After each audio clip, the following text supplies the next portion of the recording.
Iowa. It's a small family-owned farm where I believe now that they're grown up, they get milk from a couple different neighboring farms. Honestly, it's a cheese that like you can find it in grocery stores. It's like a little bigger production, but like every cheesemonger I know is obsessed with it, particularly one of their current breeds, which I think is this one right here.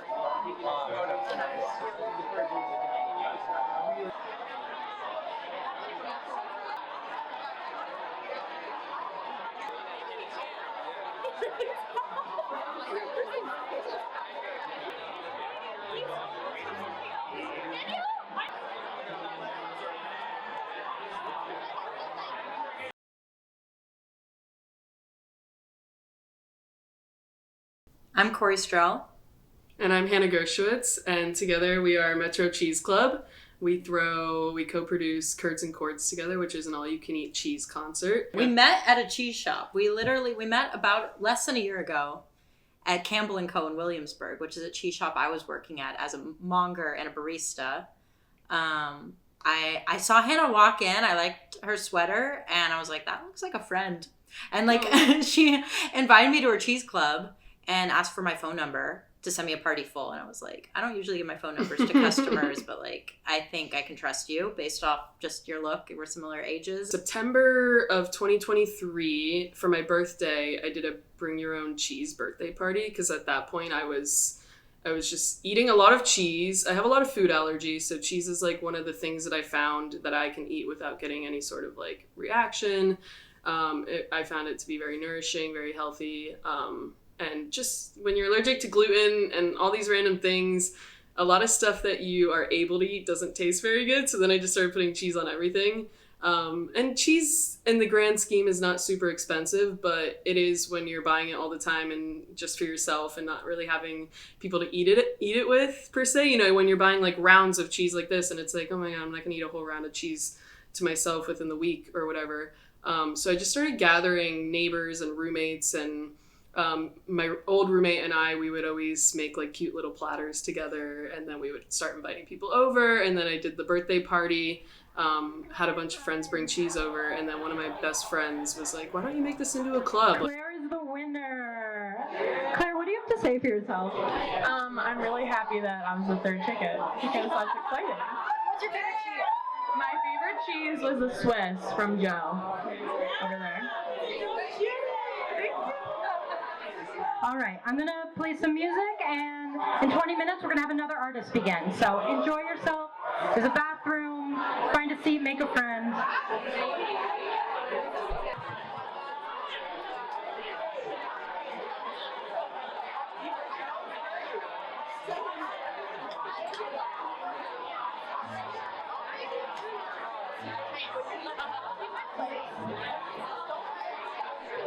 I think artisanal cheese can be seen as like maybe pretentious or gatekept, like wine or coffee. There's like this like elitism to it. But then on the other hand, there's like cheese is almost one of the goofiest, like kid friendly. It could be a very like an entry level product, whether it's like Cheese Whiz or American cheese slices. So it's interesting how much of an range there is, but it's important to I like the word like demystify cheese and not gatekeep it. Like the words, like whatever comes to mind when describing cheese is like, okay, there's no wrong. There's like a spectrum of right and wrong when it comes to like tasting and buying and engaging with cheese. But we don't want to like, I don't know. I think maybe this is like a half-baked thought about, but I think people are sometimes afraid to go to a cheese counter and like, how do you order from the wheel? How, like, what do you do? And we want to like make that more accessible. Yeah. Cheese is for any class, any kind of person, no matter where you're from. Yeah, it's really not that expensive. You could get away with buying like $5, $10 worth of really interesting cheese. Yeah, like, and you could spend a lot more, but it doesn't have to be that expensive. And it's just people have been like buying from like merchants for like hundreds of years, thousands of years, and like we kind of lose that with modern grocery shopping. But like the cheese counter is kind of like a butcher shop. Like you've got these like professionals in the back who know what they're doing, and you go up and you ask for suggestions or your regular order, and they hand it over to you, and it's really fun. And in a place like New York City, there's a lot of really interesting cheese shops to have that experience in, and it really is an experience. Get to sample, try something new. It's fun.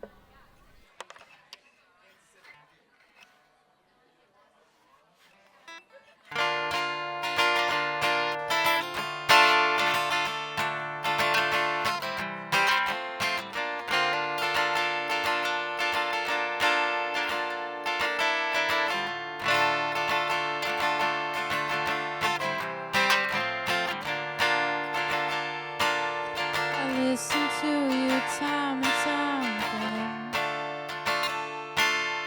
while you tell me just what's right, and you tell me 1,000 things a day. Then sleep somewhere else tonight. I'm going back to Kansas City, and you call me to come. Do. Then you say you've made some mistake. You invite me into your house. Then you say you gotta pay for what you break. I'm going back to Kansas City. And I love you, dear, but just how long did I keep singing the same old song? And I love you, dear, but just how long did I keep singing the same old song? I'm going back to Kansas City.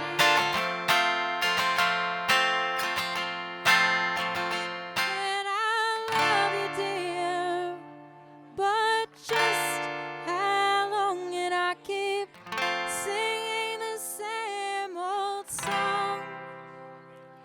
And I love you, dear, but just how long did I keep singing the same old song?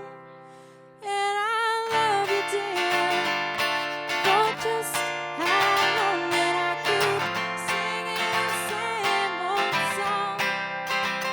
And I love you, dear, but just how long did I keep singing the same old song? I'm going back to Kansas City. Thank you. That's it. That's my set. Our collaborators are actually like newer brands like we are. Like Metro Cheese Club has only been around for about a year now. And not all of these brands are really new. Some of these are, been around for a few years, but like Nuffs. Nuffs has been around maybe less than a year now. They're a Texas-based brand, but Christine of Nuffs comes to New York very often, and she reached out to us one time, and we went on a fun little journey with her to pick up a ton of boxes of crackers. Yeah, I was like we were in the back car, seat covered by like boxes. There's boxes all over us. But there's all these really cool people behind these, like I think we've touched on before of a big ethos of ours is conscious consumption, and a lot of these brands that hold a similar ethos of, clean ingredients, like Nuffs, for example, no seed oils, they're gluten-free. And then you have Zeba, single origin, dried fruits and nuts that are grown and harvested in Afghanistan by women, and they pay them above the minimum wage over there. Making the event like eco-friendly is really important to me, and that involves reducing food waste and using reusables and composting and recycling. So just making that really intuitive, and so it's not hard for the party, I should say, not hard for the attendee. So having clearly marked bins, recycling, compost, trash. And we've invited people, like, bring your own cup, bring your own Tupperware, bring your own fork, bring your own cup, Tupperware, napkin. And that's something I do, and I've been doing for like 7-8 years. I bring a set of cutlery everywhere I go. I also usually have a handkerchief, like just like something reusable, a water bottle. They're just simple things that show, simple acts that show I don't want to be part of this like throwaway society, and I value resources, and I believe in all the energy that takes to make everything in this world, and I'm not just gonna like put it away. And I think that philosophy applies to how I think about relationships and consumption, and just everything matters. And I really believe that. And so I want to like bring that to people. So that's something we're always working towards, and it's hard because that's heavy. Like wine glasses are kind of hard to move, so we've been using paper cups or plastic cups, and we kind of find a compromise between the two of us. Like Hannah's like, I'm going to order these on Amazon. We need these. And I'm like, do we have to? And like, we gotta save money. So can you order compostable plates on Amazon? So it's like kind of trying to strike that balance. Because if we were going to use plates, reusable plates, those are heavy. Then you have to wash them. So I think we're going to constantly be navigating it. But it's just thoughts. Like maybe we find a venue that has plates and glassware and a dishwasher. It's like we don't have to follow a rule book. There's no like specific guidebook that we have to follow to throw these events. I think that's like such a kind of misconception when it comes to throwing events. I think people are too practical. People are too reasonable. I just finished a book about the Book of Moments about, how to create these little moments and events and such. And a big point was like, don't be reasonable. Like be unreasonable. Like you can make these wild ideas happen. Like just because no one else is doing it doesn't mean we can't do it. I'm sure people have done bring your own plate before and whatever, but it's not like a common thing that's being done. And I think, we come up with the idea and it's like, sure, no one's doing it, but why can't we do it? Let's just do it. What I feel just so blown away by was the people who partnered with us, specifically the mongers that showed up, who are like veterans in the cheese world, and like I feel new to it. I think I've been full-time in cheese just like about a year, and these are people who've really put in years of work in cheese and shown up to all sorts of events, and they were really attracted to our event. It like colors this New York scene of what's happening with cheese and specialty food, and they showed up and they like cheesemongered for us, which means you're like a monger is someone who demystifies a product and kind of gives it to you. You don't even have to be selling it. It's like, try this. Where I'm still dark to see.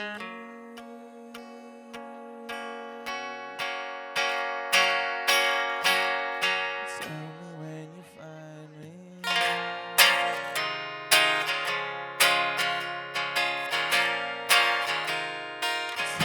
when you find me.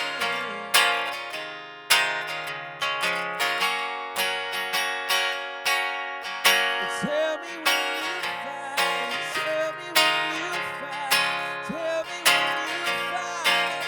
me when you find, tell me when you find, tell me when you find, tell me when you find.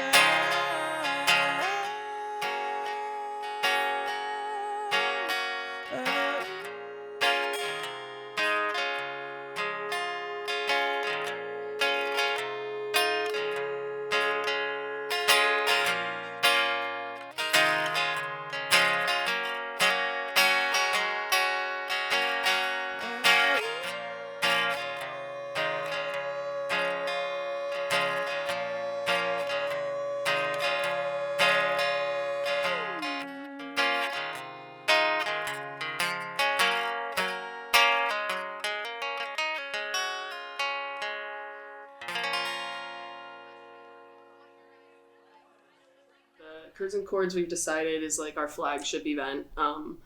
It's what we have the most fun producing together. It's where we can kind of gather the most people and gather all these different brands together. And we just kind of like the idea of just like, cheese is so silly and so serious at the same time. It's such like a nourishing, like dairy vessel, little dairy morsels that hold so much like protein and calcium and so it's like, and the people that make this stuff, they're really intentional about all the different, the materials going into it.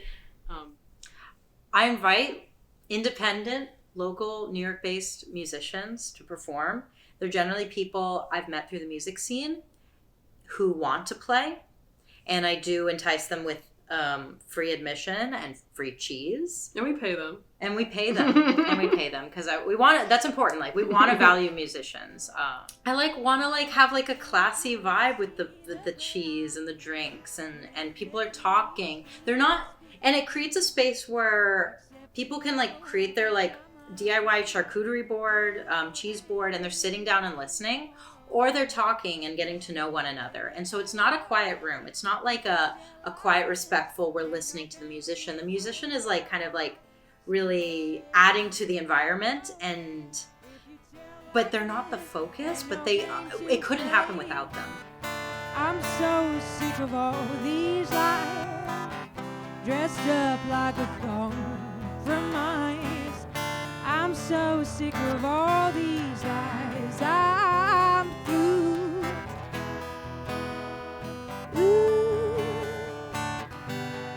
Ooh.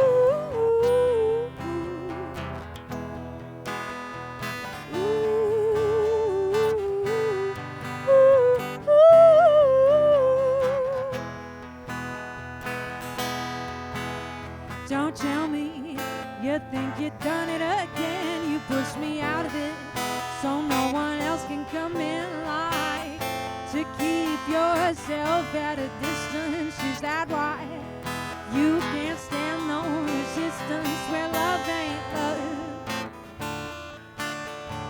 love ain't love, love ain't love. If you looking above,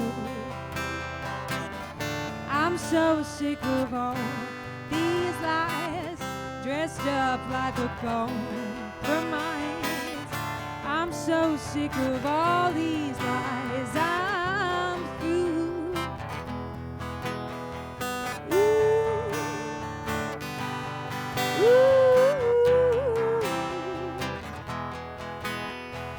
Ooh. Ooh.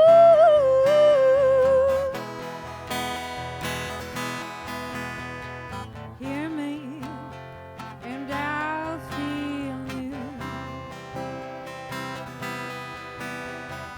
Hear me, and I'll feel you. Hear me, and I'll feel new. Cool. Thank you so much. I've learned that you can't do these things alone.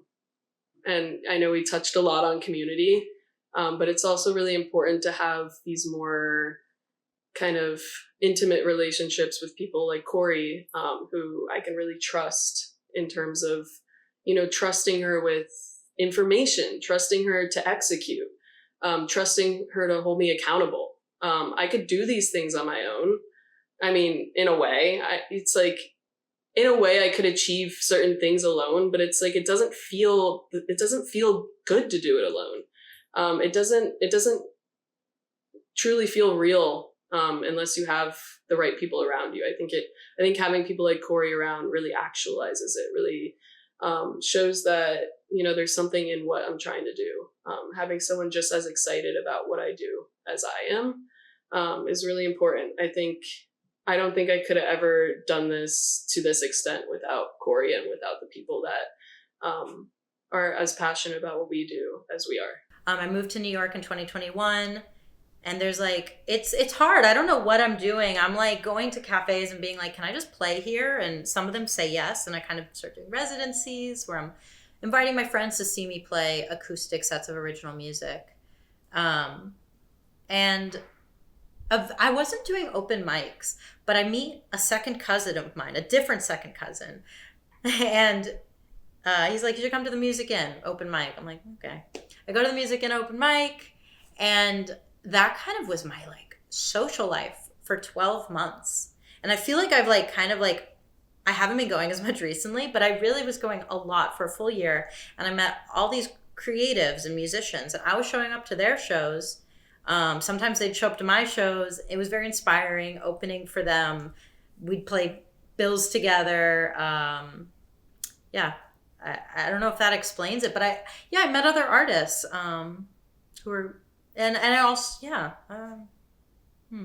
I wonder if it's kind of hard to like talk about it because I'm so in it. I wonder, like, I don't know, from the outside, there may be a better way to articulate the magic of it all, but I'm still in it, and it's just, this is my like social scene as musicians and artists and people who like art and music and showing up, and the photographers and the actors and the videographers and the painters and the dancers and all the people who like to show up and see musicians play.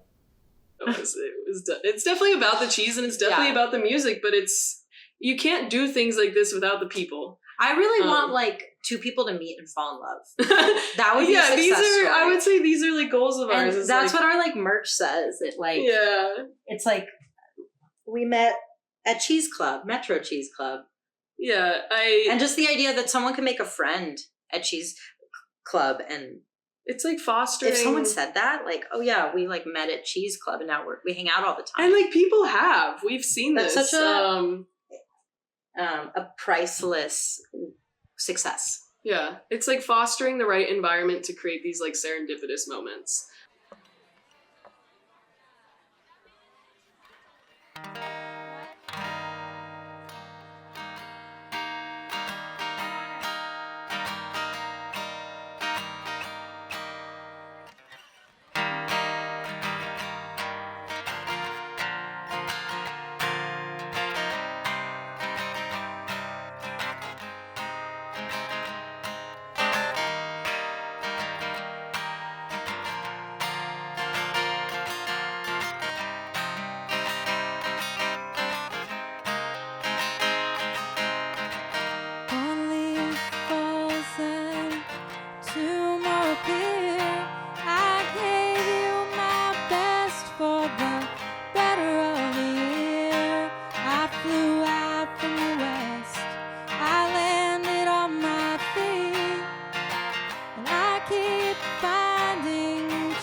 I think over the past year I realized how important community is. Yeah, when I moved to New York, it was like, I think here it's in a way easy to make friends, but also in a way hard to make friends, and especially hard to have a group of friends, consistent people that you're seeing together. New York is a place that no matter how niche your interest is, you can attract a community around it. And yeah, I just realized the importance of community and supporting others and getting support from each other and being inspired and all this stuff. Helping people as much as you can, and then seeing kind of that coming back to you.